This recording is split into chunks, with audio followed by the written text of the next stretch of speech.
Absolutely, yeah. Um, car sharing, is that a similar thing? Or is that something that's more likely to damage traditional car sales? I mean, all of the research we've done shows that in the near term, and kind of say within 3 years, people in the UK like owning a car or having exclusive access to a car. So how they pay for it is a different thing. People do like having that exclusive access. There are definitely times when you're kind of space constrained, like like being in the centre of London, where it makes sense to kind of dip in and dip out. But I think there's a huge psychological barrier for people, and that will change as us oldies kind of die out and younger ones come in, kind of more used to this. But I think the other side is actually probably the structural thing around financing that stuff. Like, it is still kind of cheaper to just have that exclusive access than trying to kind of squeeze the value out of a car and keep it paid for. Yeah, I think from that, having been at the Automotive European Conference a couple of years ago, when they started to really push the car sharing and daily lease, monthly lease, I think Europe is a different proposition.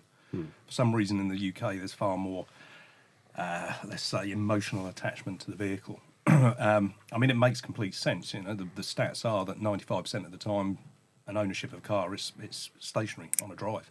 So shared parking facilities in Europe and being able to rent that car for a week or a day, or that all seems to work. But I think here in the UK, there is that emotional attachment. You go out and you buy. Well, talking at the break, Andy, you took a lot of time choosing your Audi because you wanted that particular spec. Right. Would you be happy loaning that car out for a day to a family with kids going to McDonald's? The price is right. Yeah. You know what I mean? Yeah. I think there's that accessibility issue as well. And if I suppose again, I wouldn't want my car taken out of a shared parking facility. How do I know it's going to come back on time, ready for me to go home?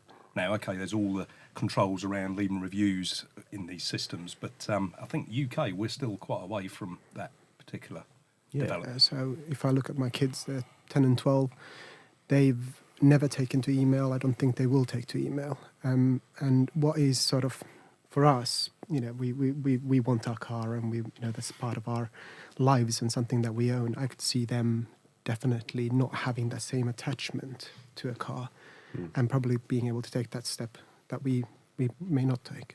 I think you're probably right. I suppose it depends how many posters are on the walls of kids these days of cars, which we all probably used to have, like Lamborghini Countachs and things like that. But yeah, I think like you say, it's our attachment to cars, which is probably a big part of that. I think ownership models is going to help shift it. So Neil was talking about, okay, did I want someone to use my car when I'm not using it? But what if I don't own my car? What if I'm just paying a per usage? I drove it to the station this morning, and then actually I don't pick the same car up to take it home. So I think what's really starting to change people's thinking and is driving mobility quicker is the monthly payment, the monthly fee. I don't pay out £15,000 anymore. I pay a few £100 a month or £300 a month, and then you can see you could shift therefore to, for that money, I don't have a car, I have access to mobility, and that's.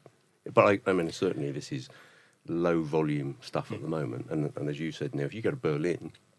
A lot of the people I know, friends in Berlin, they just literally don't have a car. They just go, they get off the plane, they use their mobile phone, they find where the car is and they drive it and they drop it at a point, usually electric, plug it in, and then they get charged like you do Uber, and it just sends through the receipt. So it is coming. It won't. I don't think it's a massive impact on car sales in the short term, but it's an interesting model change. Whenever there's kind of disruption, you need to think.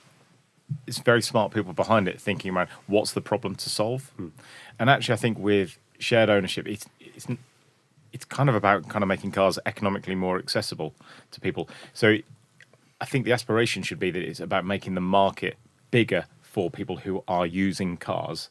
And there will always be a group of people who want exclusive access and need it because their schedules aren't rigid. But it still comes down to cost and the economics, and I think that's we live in a low interest rate economy, and everyone's assuming we're going to for the time being, and that will be kind of crucial as to whether this stuff is viable or not. Absolutely. Do you think it is viable? I mean, what's the difference between a car subscription versus a lease, for example? Because you're still paying towards something that ultimately you're not going to own.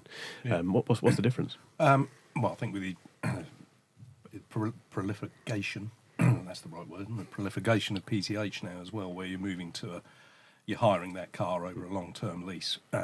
but looking at some of the models that are coming out where you can lease their car for a month to 12 months to 3 months to 5 months, having the ability to swap that vehicle during that term to, so if you're going on holiday for 2 weeks and need something with a bigger boot or a station wagon or whatever, you've got the option to do that. I think that flexibility will come. I think the whole car share piece is a different, I suppose.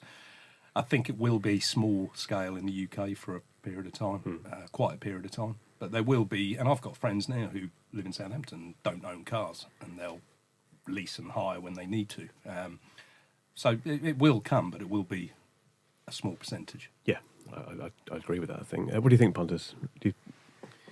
I agree. It will come. It's a question of term. So you lease for a longer term, and there will be models for shorter term usage. I think the flexibility, you make a good point. There will be, when the average sort of consumer realizes that there's room for flexibility and you can actually change what you need and when you need it, that will probably drive some of the behavioral change.